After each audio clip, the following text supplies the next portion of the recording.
సువార్త 3:35. యోహాను సువార్త 3వ అధ్యాయము 35వ వచనం. తండ్రి కుమారుణ్ణి ప్రేమించుచున్నాడు గనుక. చూడండి, యోహాను సువార్త 3వ అధ్యాయము 35వ వచనం అమ్మాయి చదువుతుంది. తండ్రి కుమారుని ప్రేమించుచున్నాడు గనుక ఆయన చేతికి సమస్తము అప్పగించి ఉన్నాడు. ఆయన చేతికి సమస్తమును అప్పగించి ఉన్నాడు. కుమారుని యందు విశ్వాసముంచువాడు నిత్య జీవము కలిగిన వాడు. కుమారునికి విధేయుడు కానివాడు జీవము చూడడు గాని దేవుని ఉగ్రత వాని మీద నిలిచియుండును. చాలు. తండ్రి కుమారుని చేతికి సమస్తమును అప్పగించి ఉన్నాడు.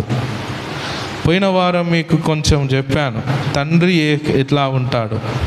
ఆయన కోటి సూర్యుల తేజస్సు కంటే అధికమైన తేజస్సు కలిగి సమీపించరానటువంటి తేజస్సులో ఆయన ఉంటాడని పోయిన వారం చెప్పాను.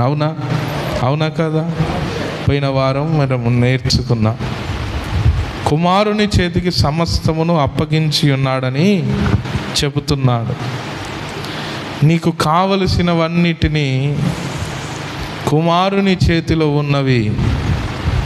అది ఏదైనా, ఈ సృష్టిలో ఏదైనా సరే, ఈ సృష్టిలో ఏది ఉన్నా అది కుమారుని చేతిలో ఉన్నది. దేవకుమారుడైన యేసునాథుని చేతిలో అది ఉన్నది అని మీరు గ్రహించాలి. కుమారుని చేతికి సమస్తమును అప్పగించాడు. ఆ తండ్రి కుమారుణ్ణి ప్రేమిస్తున్నాడు. ఆ కుమారుని చేతికి సమస్తమును దేవుడు అప్పగించేశాడు.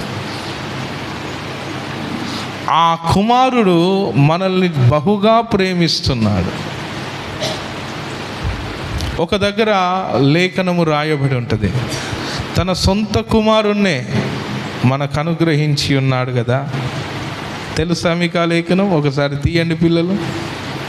తన సొంత కుమారుణ్ణే మనకు అనుగ్రహించాడు. మరి మిగతా విషయాలను దేవుడు మనకు ఎందుకు అనుగ్రహించడు అనే మాట ఒకసారి చదవండి. ఎంత లేఖనం చెప్పండి, రెఫరెన్స్ తీసారా? రెగ్యులర్గా అది ఉన్నటువంటి మాటే. తన సొంత కుమారుణ్ణే ప్రభు మనకు అనుగ్రహించి ఉన్నాడు. త్వరగా తీస్తే సంతోషపడతాను. ఎంత? రోమానా? రోమా పత్రిక 8:31 చూడండి. రోమా పత్రిక 8:31.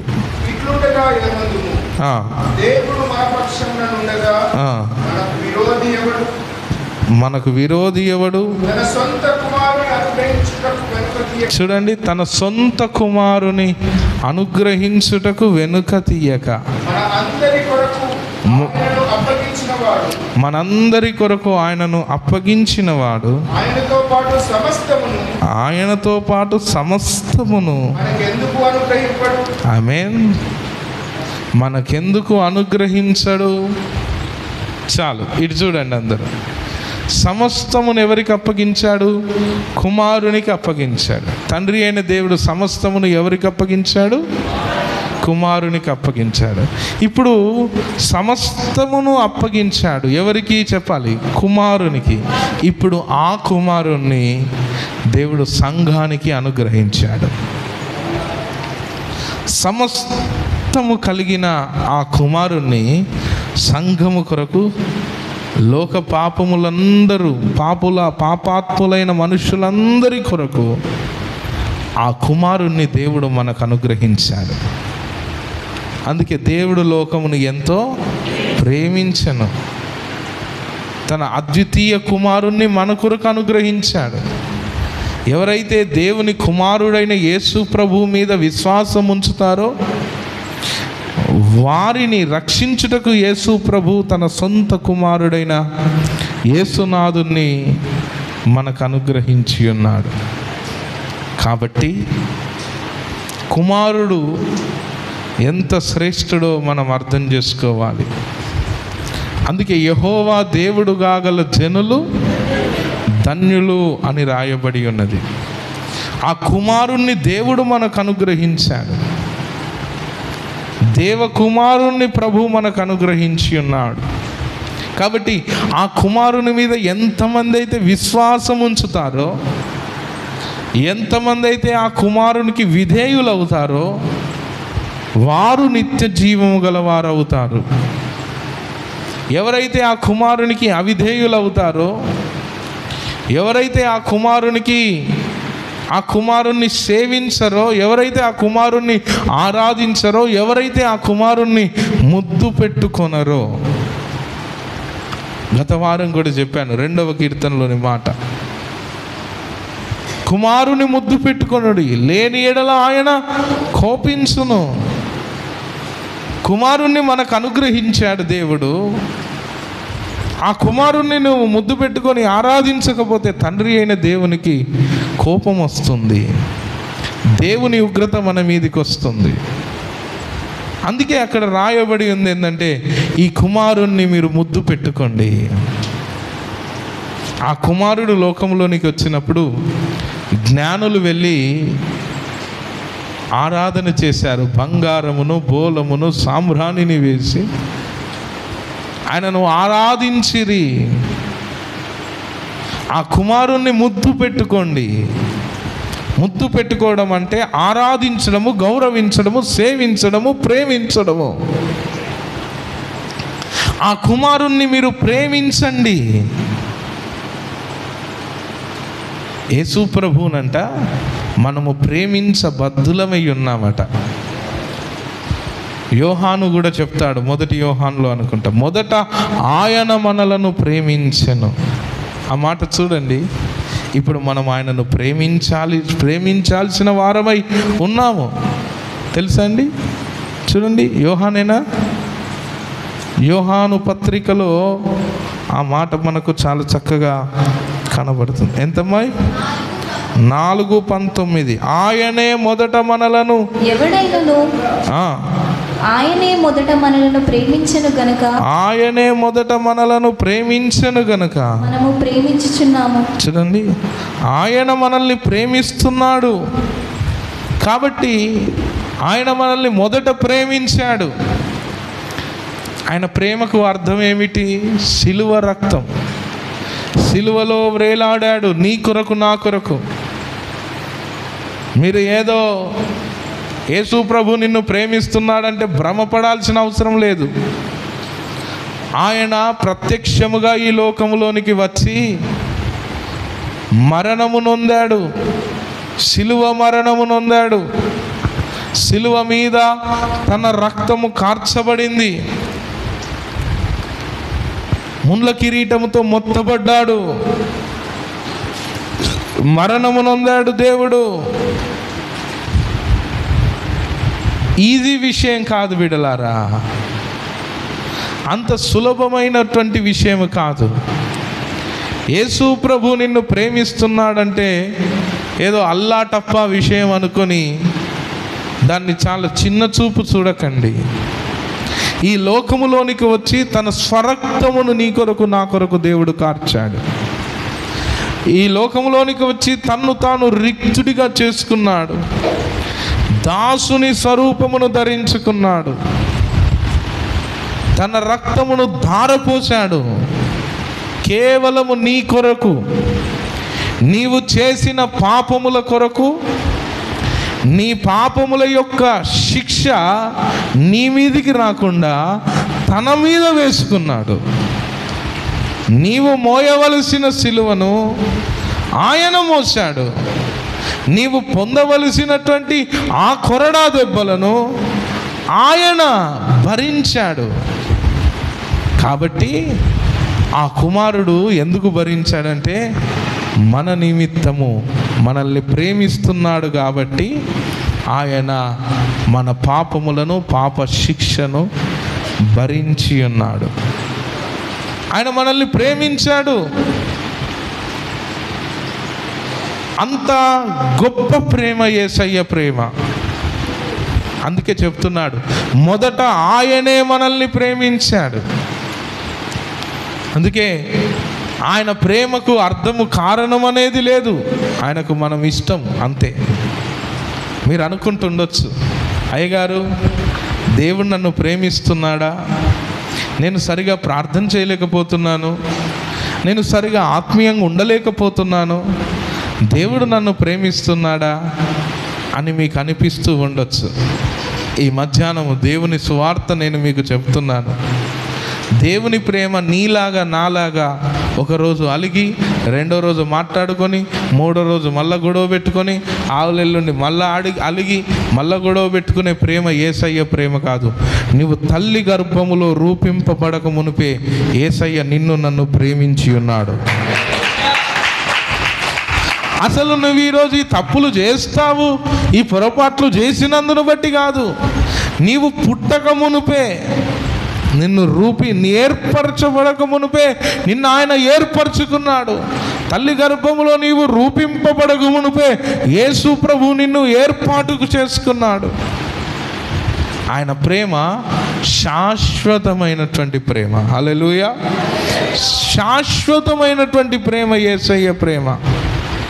ఈరోజు ఉండి రేపు పోయేది కాదు. నీలాంటి ప్రేమ అనుకోకు, ఈ లోక ప్రేమ వంటి ప్రేమ కాదు, మనుష్యుల ప్రేమ వంటి ప్రేమ కాదు యేసయ్య ప్రేమ. యేసయ్య ప్రేమ శాశ్వతమైనటువంటి ప్రేమ. అందుకే చెప్తున్నాడు, మొదట ఆయనే మనల్ని ప్రేమించాడు. ఎంత గొప్ప రక్షణను యేసు ప్రభు మనకిచ్చాడు. ఆయన మనల్ని ప్రేమించాడు. ఇప్పుడు నువ్వు ఆయనను ప్రేమించబద్దులవై ఉన్నావు. చూడండి, మొదట ఆయనే మనలను ప్రేమించిన గనుక మనము ప్రేమించుచున్నాము. చాలు, ఆయన మనల్ని ప్రేమించినందును బట్టి నేను ప్రేమిస్తున్నాను. నా కొరకు దిగి వచ్చాడు. ఈ లోకములో నన్ను అర్థం చేసుకున్నవాడు ఒక్కడు కూడా లేడు.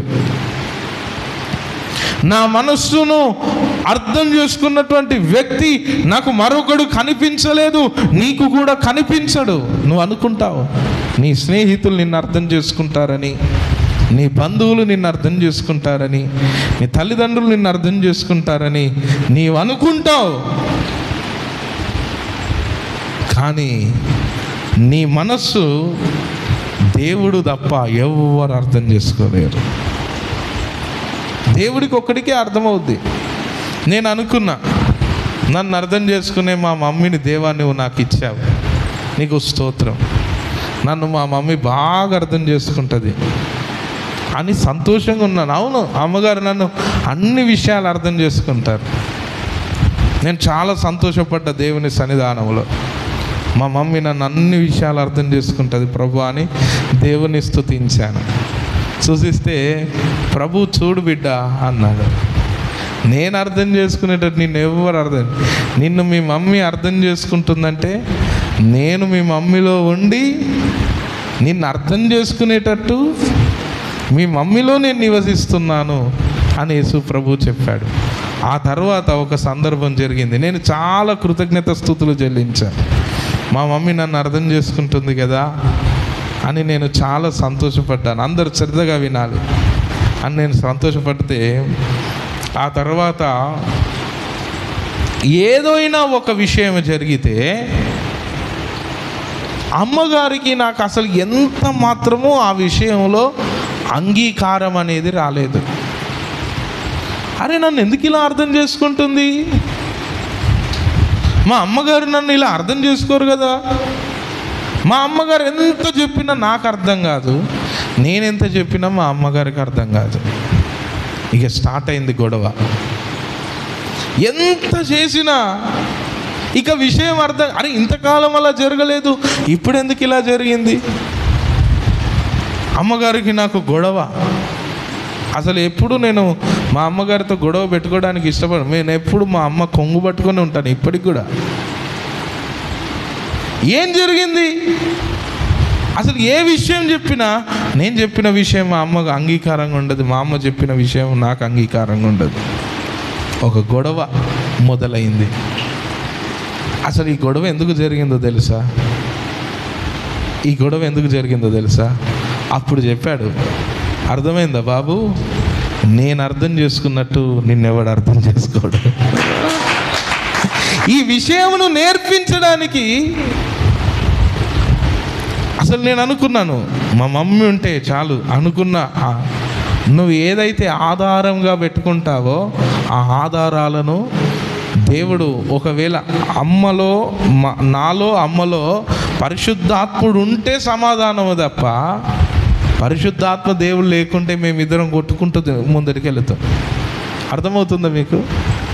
పరిశుద్ధాత్ముడు ఉన్నాడు కాబట్టి ఒకరినొకరం అర్థం చేసుకుంటున్నాం తప్ప, పరిశుద్ధాత్మ లేకుంటే అర్థం చేసుకోలేం. దేవుని బిడ్డలారా, ఈరోజు భార్యాభర్తల మధ్యలో కూడా పరిశుద్ధాత్ముడు ఉంటేనే వారు ఒకరినొకరు చక్కగా అర్థం చేసుకోగలుగుతారు, కాపురాలు చేయగలుగుతారు.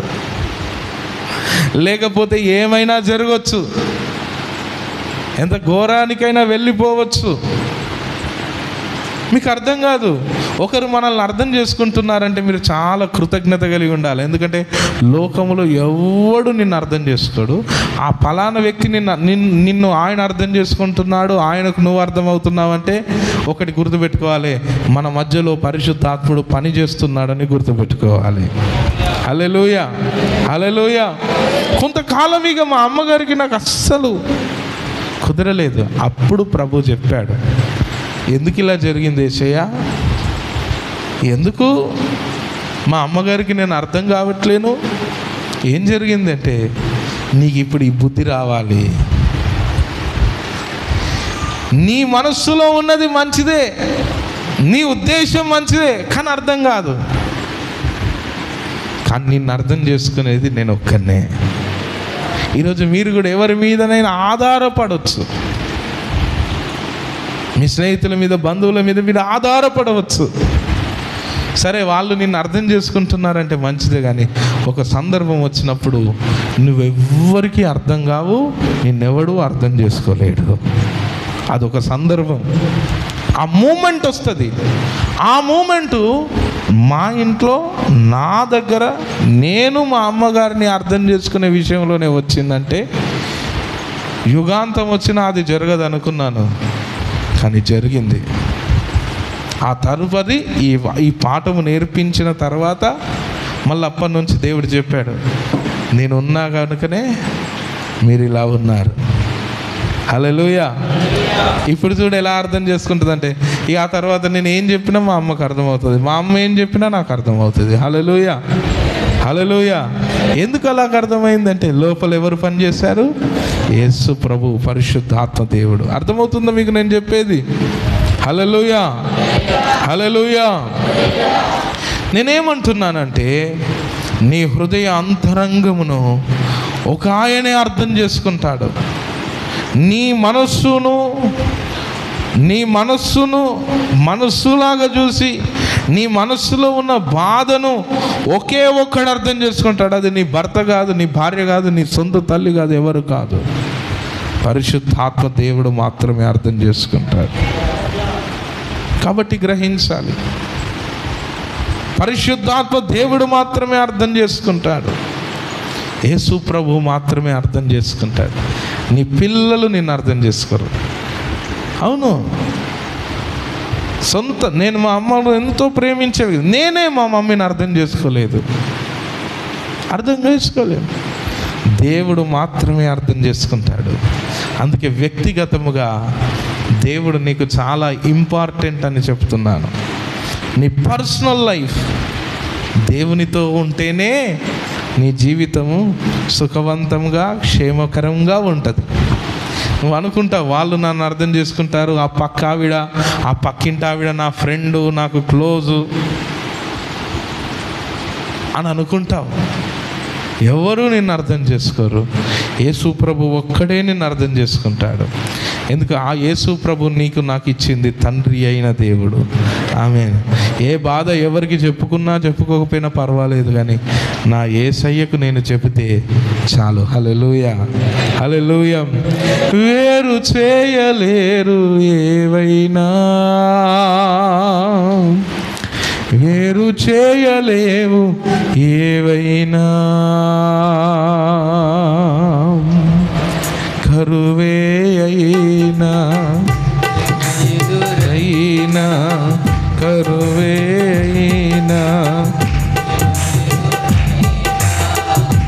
అందరూ దూరమై ఒంటరిగా మిగిలిపోయినా, అందరూ దూరమై ఒంటరిగా మిగిలిపోయినా, వేరు చేయలేవు ఏవైనా, నా యేసు ప్రేమలో నుండి.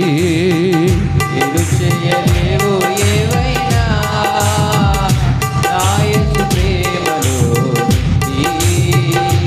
నా యేసయ్య చూపిన ప్రేమ ఎన్నడూ మారనిది, నా యేసయ్య చేసిన త్యాగం వెలకట్టలేనిది, నా యేసయ్య చూపిన ప్రేమ ఎన్నడూ మారనిది, నా యేసయ్య చేసిన త్యాగం వెలకట్టలేనిది. నన్ను ప్రేమించాడు, ప్రాణమే ఇచ్చాడు, నన్ను ప్రేమించాడు, ప్రాణమే ఇచ్చాడు, నాలోన తానుండి నడిపించుచున్నాడు, నాలోన తానుండి నడిపించుచున్నాడు, వేరు చేయలేవు ఏవైనా, నా యేసు ప్రేమలో నుండి, లేవు ఏవైనా, నా యేసు ప్రేమలో నుండి. హల్లెలూయా. ఏది కూడా నన్ను వేరు చేయలేదు నా యేసయ్య ప్రేమలో నుండి. నువ్వెవ్వరికి అర్థం కావు. చాలామందిని చూడండి, ప్రేమించుకుంటూ ఉంటారు, చాలా ప్రేమించుకుంటారు, ఇక ఎన్నడూ వారి మధ్యలో ఇక ఏ సమస్య రానంతగా ఒకరినొకరు అర్థం చేసుకున్నట్టుగా బ్రతుకుతారు. కానీ వారి అంతము ఇద్దరు విడిపోతారు. ఎందుకంటే పొసగదు. ఇనుము మట్టి పొసుగుతాయా, అతుకుతాయా? అతుకదు. నిన్ను నీలాగా అర్థం చేసుకునేది ఏకైక వ్యక్తి దేవకుమారుడైన యేసు ప్రభు ఒక్కడే. మీ మమ్మీ డాడీ, మీ తల్లిదండ్రులు కాదు, ఏకైక వ్యక్తి దేవకుమారుడైన యేసు ప్రభు ఒక్కడే నిన్ను అర్థం చేసుకుంటాడు. కొన్ని సందర్భంలో నాకు అనిపిస్తుంది, కొందరికి ఎంత మంచి చెప్పినా మంచి విధానములో మంచి విషయాన్ని వారి మేలు కొరకే, మంచి విషయాన్ని వారి కొరకే ఎంతో మంచిగా చెప్పినా వారు అర్థం చేసుకోరు. అప్పుడు అనిపిస్తుంది, ప్రభా అర్థం చేసుకుంటలేరు అని చాలా దుఃఖం వస్తుంది. కానీ దేవుడు ఎవరు అర్థం చేసుకోరు బిడ్డ, నేనొక్కడినే నేను అర్థం చేసుకుంటాను, ఎందుకంటే నేను నీ తండ్రిని కాబట్టి. ఆమేన్, ఆమేన్. అసలు నేనున్నది నీ కొరకు, నిన్ను కాయుటకు, నిన్ను చూసుకోవడానికి, నిన్ను భద్రపరచనీకి నేను నిన్ను ప్రేమిస్తున్నాను. నిన్ను సృష్టించుకున్నది నిన్ను తయారు చేశాను, తల్లి గర్భంలో రూపింపబడక మునిపే నిన్ను ఏర్పరచుకున్నాను. కొందరు చూడండి, లోకంలో స్నేహితులు, బంధువులు అని తిరుగుతూ ఉంటారు. దేవుడు ఏం చేస్తాడో తెలుసు, తిరుగుతున్నావా బిడ్డ, తిరుగు అంటాడు. కొంతకాలం దేవుడు తిరగనిస్తాడు, తిరగొద్దని ఏం చెప్పాడు, తిరుగుతే తిరుగు అంటాడు. తర్వాత వాడికి అర్థమవుతుంది, తిరిగిన తర్వాత అర్థమైన తర్వాత అయ్యో నావారు అనుకున్నాను, కానీ వారు నావారు కాదు అన్న విషయాన్ని అర్థమవుతుంది. తప్పిపోయిన కుమారుడి స్టోరీ మీకు తెలుసు. నాన్న నా ఆస్తి నాకు ఇచ్చేయి, నేను వెళ్ళిపోతానన్నాడు. సరే బిడ్డ వెళ్ళిపో అని అన్ని మూటగట్టి ఆయనకు అప్పగించి వెళ్ళిపో అంటే వెళ్ళిపోయాడు. తర్వాత పరిస్థితి ఏమైంది చెప్పండి? పంది పొట్టు తిన్న తర్వాత అప్పుడు గుర్తుకొచ్చాడు తండ్రి. ఈరోజు మనం కూడా తప్పిపోయిన కుమారుల వంటి వారిమే. బంధువులని, స్నేహితులని, విద్య అని, ఉద్యోగాలని, శ్రేయోభిలాషులని, దేవుని సమయమును వదిలిపెట్టి మనం వెళుతూ ఉంటాం. చర్చిలో చాలు ఫోన్ వస్తే చాలు లేచిపోతాం. దేవుడు సరే ఏం బాధపడడు, పోతే పో బిడ్డ, ఎంతవరకు నిన్ను అర్థం చేసుకుంటారో వాళ్ళు నేను కూడా చూస్తా అంటాడు. వాళ్ళు తంతారు మనల్ని. తన్నించుకున్న తర్వాత మనకు యేసయ్యే గుర్తుకొస్తాడు. కుమారుడు, తప్పిపోయిన కుమారుడు పంది పొట్టు తిన్న తర్వాత ఎవరు గుర్తొచ్చారు? తండ్రి గుర్తొచ్చాడు.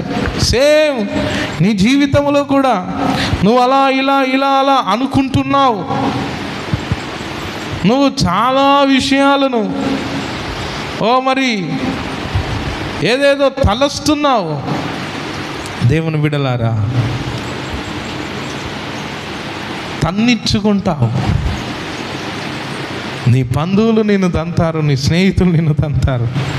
నిన్ను నీలాగా అర్థం చేసుకునేది ఒకే ఒక్కడు, ఆయన నజరేయుడైన యేసు మాత్రమే. ఆయన నిన్ను ప్రేమిస్తున్నాడు. ఇదేం జోకు విషయం కాదు. నీతో ఉండి నీతో బ్రతుకుతున్నవారు సాటుకు నిన్ను అవమానపరచొచ్చు, కానీ ఏ దోషము లేదు ఈయనలో, ఏ దోషము లేదు, ఏ అన్యాయము లేదు ఆయనలో.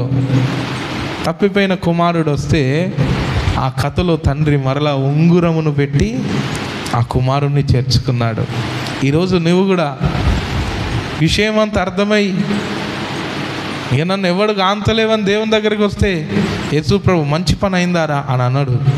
సరే బిడ్డ, ఏదో తెలుసో తెలియక చేశావు, క్షమిస్తున్నా రా నాన్న అని క్షమించడం మాత్రమే కాదు, నీకు ఉంగురమును పెట్టి మళ్ళా నిన్ను ఘనపరుస్తాడు యేసయ్య. అంతగా దేవుడు నిన్ను ప్రేమిస్తున్నాడు. ఆయనలో ఏ లోపము లేదు. అందుకే మొదట ఆయనే మనల్ని ప్రేమించాడు కాబట్టి ఇప్పుడు మనం ఆయనను ప్రేమించుచున్నాం. యేసు ప్రభువును ప్రేమిస్తే దేనితో సమానం తెలుసా? కన్న తండ్రిని ప్రేమించినట్టు. యేసు ప్రభువును ప్రేమించకపోతే ఏమంటారో తెలుసా? నీ కొడుకు నీ కన్న కొడుకు నీ ఇంటిలో ఉండి నీవు కన్నటువంటి కొడుకు నిన్ను అంకుల్ బాగున్నారా అని నిన్ను పిలిచి నీ పక్కింటోని డాడ్ అని పిలిస్తే నీకెంత బాధ అనిపిస్తుంది చెప్పండి? నీ సొంత కొడుకు నిన్ను డాడ్ అని పిలవక వేరేటోని డాడ్ అని పిలిస్తే నీకు ఎలా బాధ అనిపిస్తుంది? దేవుని గుండె కూడా మెల్ట్ అయిపోతుంది, కరిగిపోతుంది. అయ్యో, నా పిల్లలకు ఎక్కడెక్కడో ఆశ్రయాలను ఎత్తుక్కుంటున్నారు, నా పిల్లలు ఎవరెవరినో నమ్ముతున్నారు, నా యందు విశ్వాసం ఉంచట్లేదు, నా పిల్లలు ఏదేదో లోకమును ప్రేమిస్తున్నారు, నన్ను ప్రేమించలేకపోతున్నారు, నన్ను అర్థం చేసుకోలేకపోతున్నారు. అందుకే భక్తుడైన దావీదు చెప్పిన విషయం ఏంటంటే, యెహోవా ఉత్తముడని రుచి చూచి తెలుసుకోండి. రుచి చూడు, ఆయన ఎలాంటి వాడో మీరు రుచి చూసి తెలుసుకోండి. లోకమును దాని ఆశలు గతించిపోవును.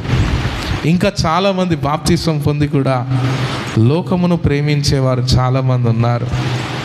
బాప్తిసం పొంది కూడా దేవునికి విధేయులు కానటువంటి వారు చాలామంది ఉన్నారు. ఈ దినాన గుర్తుపెట్టుకోవాలి బిడ్డలారా, దేవుని నడిపింపునకు నీ జీవితాన్ని అప్పగించుకుందువుగాక. ఆమేన్. 36 యోహాను సువార్త 3:36 చదవమ్మా.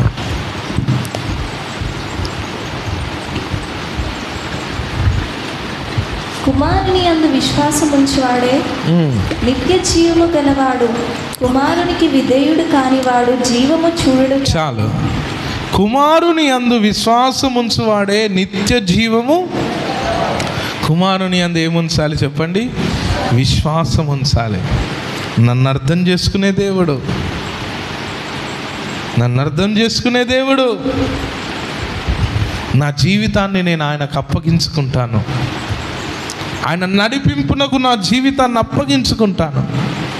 ఆయన నాకు ఎలా చెబితే నేను ఆ పనిని చేయుటకు నేను ముందడికి వెళుతాను. ఎందుకంటే ఆయన నన్ను అర్థము చేసుకునే దేవుడు, ఆయన నన్ను అర్థం చేసుకునే దేవుడు. ఆయన నమ్ముతున్నాను. యేసు ప్రభు నమ్ముతున్నారంటే నమ్ముతున్నామంటారు. నమ్మితే నీ జీవితాన్ని దేవునికి అప్పగించావా? నీ బ్రతుకును నీ సమయాన్ని దేవునికి అప్పగించావా? దేవునికి కొంత సమయమైనా అప్పగించని నీవు దేవుణ్ణి ఎలా నమ్ముతున్నట్టు? చాలామంది అంటారు, నమ్ముతున్నారా అంటే నమ్ముతున్నామండి అంటారు. మరి దేవుని నడిపింపునకు నీ జీవితాన్ని అప్పగించావా? దేవుని బిడ్డలారా, నేను దేవుని సేవకు వచ్చేటప్పుడు నాకు అడ్జస్ట్ అయ్యి ఉండడం అంటే నాకు అసలు నచ్చదు. మా నాన్న అడ్జస్ట్మెంట్లనే పెంచాడు కాబట్టి అడ్జస్ట్ అవ్వడం అంటే నాకు ఒక తీవ్రమైన అసహ్యం. మా డాడీ ₹2 టైగర్ బిస్కెట్ ప్యాకెట్ తెచ్చి నాకు 2, అక్కకు 2, అన్నకు 2, మా మమ్మీకి 2 ఇచ్చేది. 9 బిస్కెట్లు వస్తాయి, 10. అలా మా డాడీ పంచుతూ ఉంటుండే. ఒకటే బిస్కెట్ ప్యాకెట్, ఒక బిస్కెట్ ప్యాకెట్ మా డాడీ ఎప్పుడు కొనివ్వలేదు నాకు. ఎందుకంటే మా డాడీ సేవకుడు, మా డాడీ దగ్గర డబ్బులు ఉండవు. ఒక ₹5 పెట్టి మిర్చీలు తెస్తే అవి కూడా ముక్కలు చేసి ఇస్తుండే.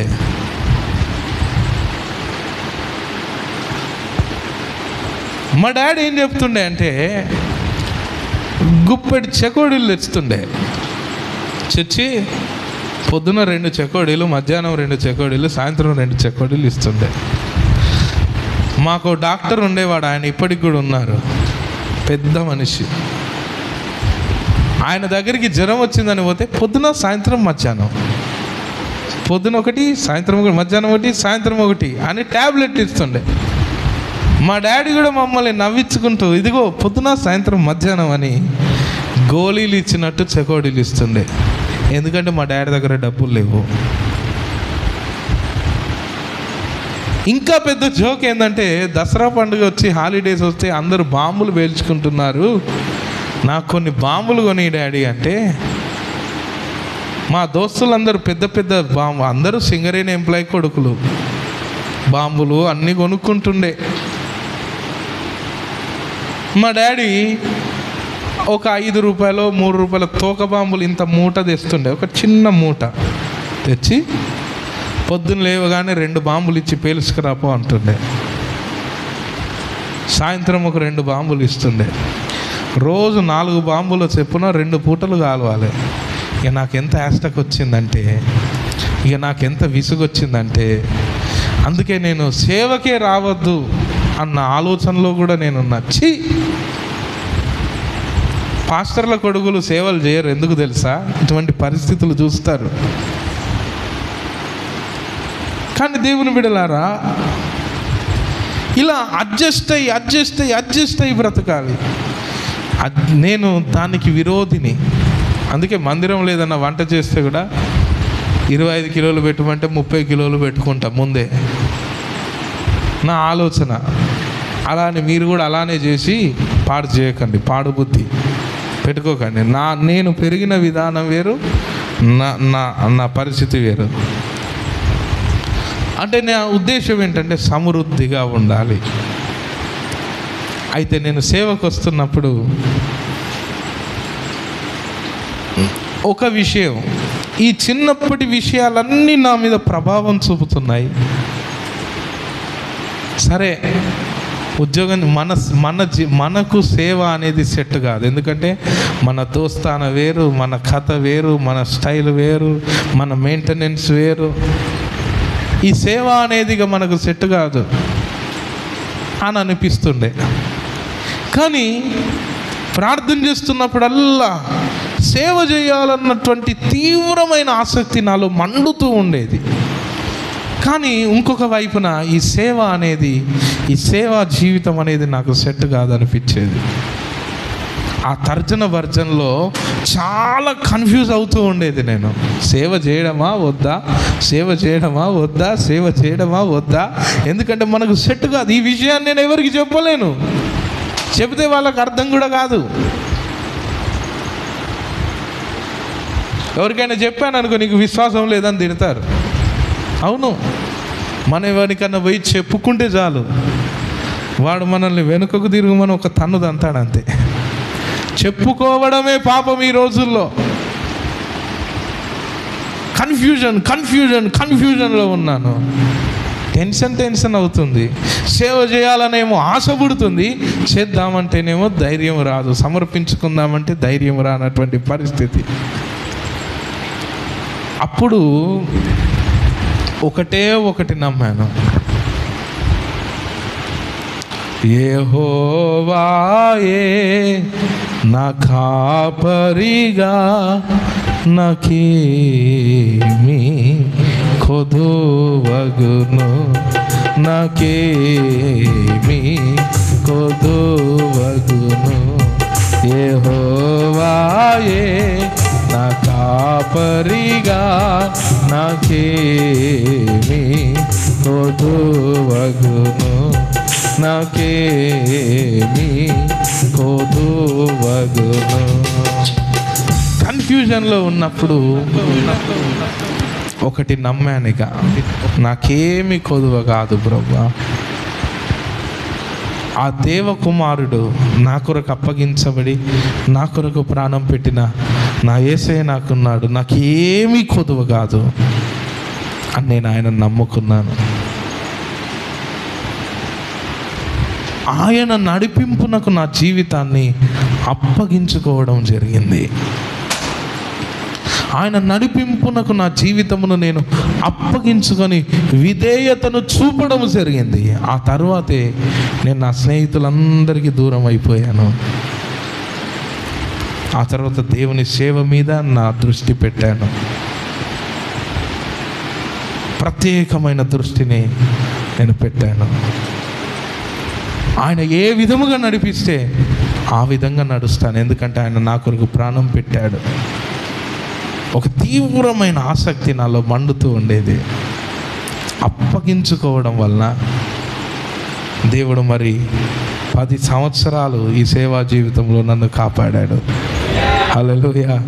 చప్పట్లు కొట్టి దేవుని నామాన్ని ఘనపడదామా అందరం. 10 years ప్రభు నన్ను కాపాడాడు. నాకేది కూడా కొదువ రానివ్వలేదు. ఇంకో ఉన్నతమైన విషయం తెలుసా, అసలు దేవుని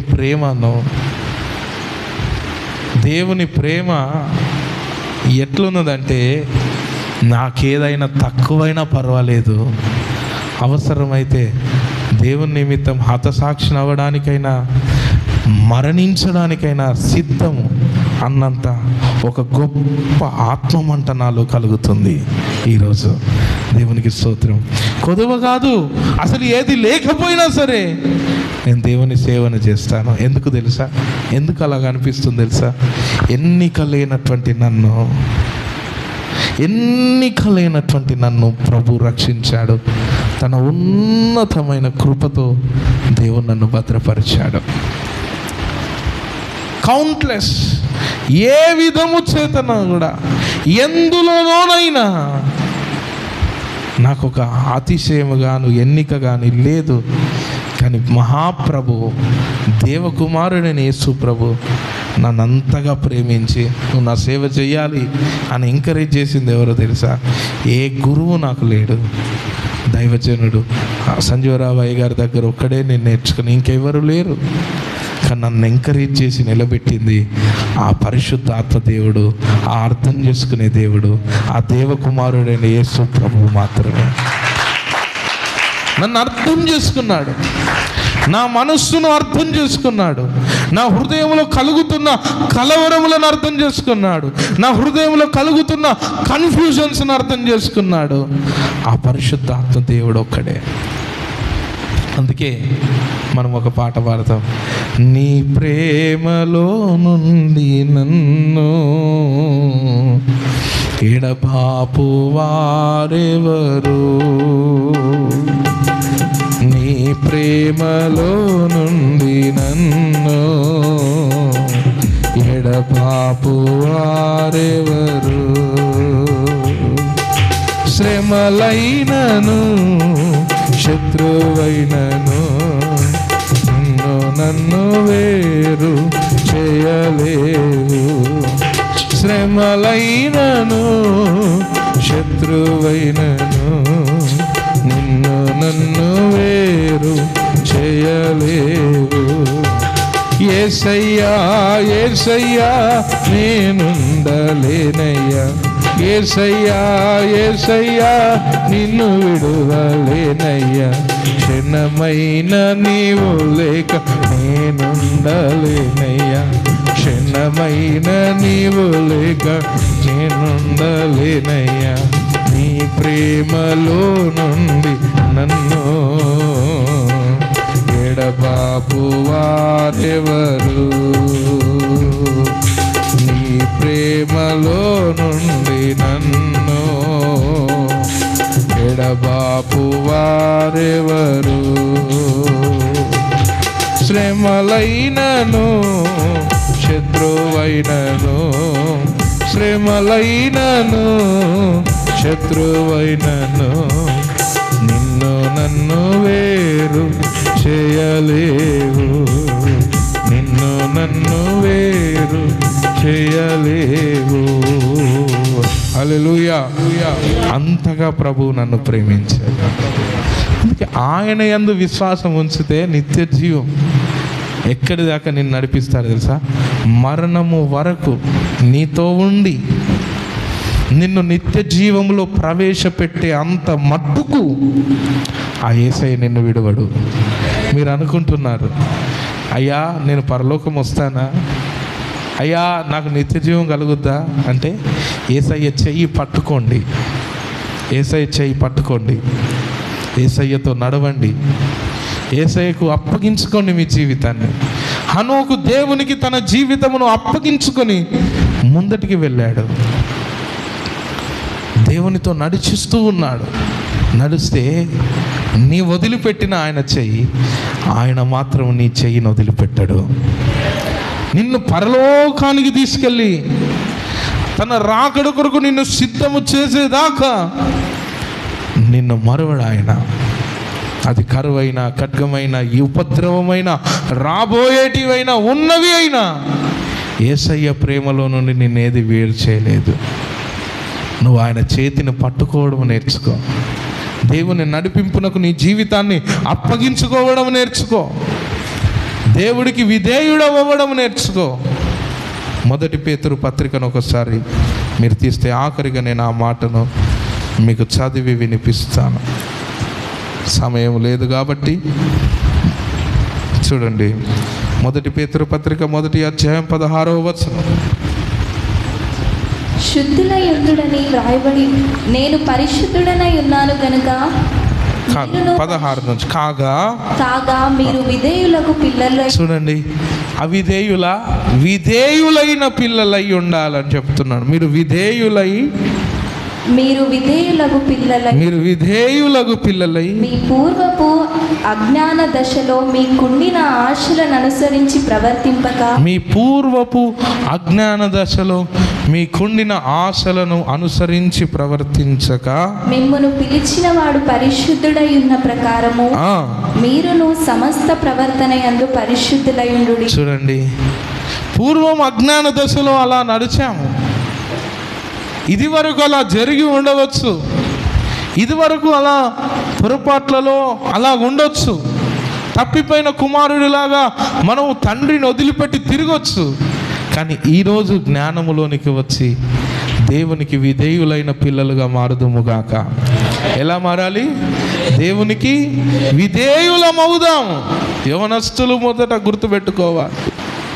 ఇంతవరకు జరిగిందేదో పోనీ, అజ్ఞాన దశ అనుకుందాం. ఈరోజు మారు మనస్సు పొంది దేవుని చేతులు పట్టుకుందాం. ఎందుకో తెలుసా? నిన్నెవ్వరు అర్థం చేసుకోరు, ఎవడు నిన్ను అర్థం చేసుకోడు. యేసు ప్రభు ఒక్కడే నిన్ను అర్థం చేసుకుంటాడు. యేసు మాత్రమే నిన్ను నీలాగా అర్థం చేసుకుంటాడు. ఇదివరకు జరిగిందంతా పోనీ, ఇప్పుడు జరిగేది కావాలి. ఇప్పుడు జరిగేది జ్ఞాన దశ. ఇది ఇంతవరకు ఉన్నది అజ్ఞాన దశ. దేవుణ్ణి వదిలి తిరిగామేమో, దేవుని వదిలిపెట్టి బ్రతికామేమో, ఇదంతా అజ్ఞాన దశ. ఇప్పుడున్నది జ్ఞాన దశ. ఇప్పుడు జ్ఞానము తెచ్చుకుందాం, ప్రభు చేతులు పట్టుకుందాం. విధేయులమవుతే దేవుని ఉగ్రత మన మీదికి రావు.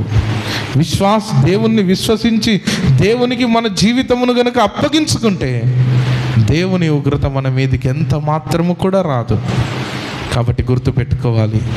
మూలవాక్యం చదువు అమ్మాయి.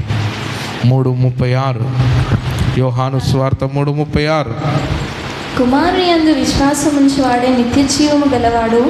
కుమారునికి విధేయుడు కానివాడు కుమారునికి విధేయులు కాకపోతే జీవము చూడడు కానీ జీవమునే చూడరు. బిడ్డలారా, మీరు విధేయులా?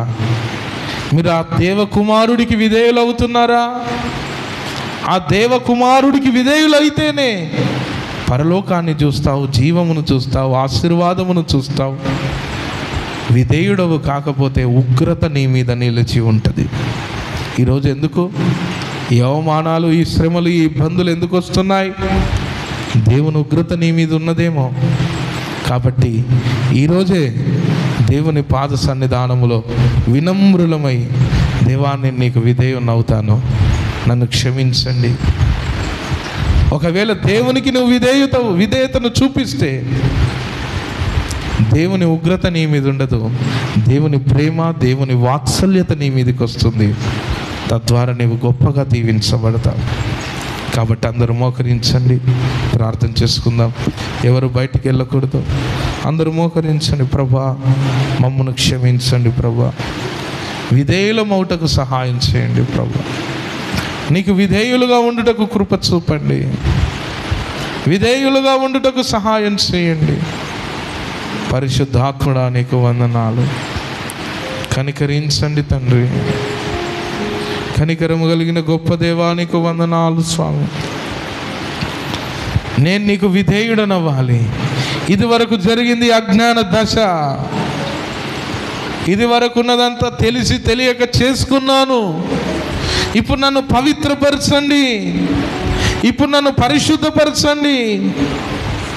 నేను నీకు విధేయుడనవుటకు సహాయం చేయండి ప్రభా.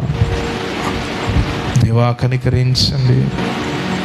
విధేయుడనవుటకు సహాయం చేయి. ప్రభు దగ్గర ఆయన పాదములను పట్టుకుందాం.